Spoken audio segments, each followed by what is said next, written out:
সারিভাবে সাজিয়ে রাখা হয়েছে শত শত পুরনো মোটরসাইকেল। বিক্রেতারা তাদের মোটরসাইকেল নিয়ে দাঁড়িয়ে আছেন, আর ক্রেতারা ঘুরে ঘুরে দেখছেন। পছন্দ হলেই চলছে দর কষাকষি। চুয়াডাঙ্গা জেলার আলমডাঙ্গা রেল স্টেশনের নিকট পৌর বাস টার্মিনালের পুরনো মোটরসাইকেল হাটের প্রতি সপ্তাহের শুক্রবারের দৃশ্য এটি। প্রতি হাটে অন্তত কোটি টাকার মোটরসাইকেল কেনা বেচা হয়। মাত্র 20,000 টাকা থেকে শুরু করে 3 লাখ টাকা দামের মোটরসাইকেল পাওয়া যায় এই হাটে।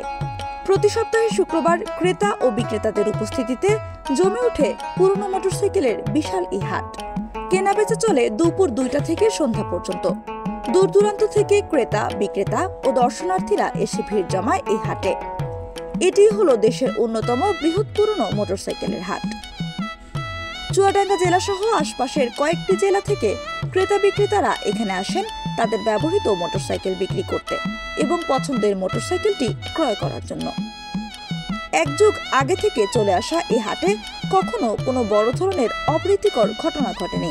এ কারণে এই হাট আকৃষ্ট করেছে ক্রেতা বিক্রেতাদের।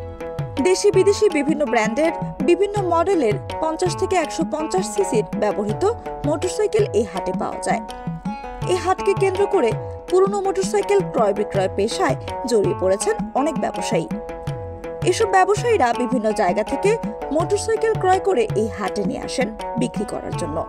অনেকে তাদের নিজের ব্যবহৃত মোটরসাইকেলটি বিক্রয় করার জন্য অথবা বিক্রি করে অন্য মোটরসাইকেল কেনার উদ্দেশ্যেও নিয়ে আসেন। হাট কর্তৃপক্ষ জানায়, প্রতি সপ্তাহে অন্তত 700 থেকে 800টি মোটরসাইকেল নিয়ে আসেন বিক্রেতারা। এর মধ্যে প্রায় 100 থেকে 150টি মোটরসাইকেল প্রতি সপ্তাহে বিক্রয় হয়। প্রতি হাটে প্রায় কোটি টাকার মোটরসাইকেল এই হাটে বিক্রয় করা হয়। সাধারণ ক্রেতা বিক্রেতা ছাড়াও অন্তত 200 জন স্থায়ী ব্যাপারী এই হাটে নিয়মিত আসেন।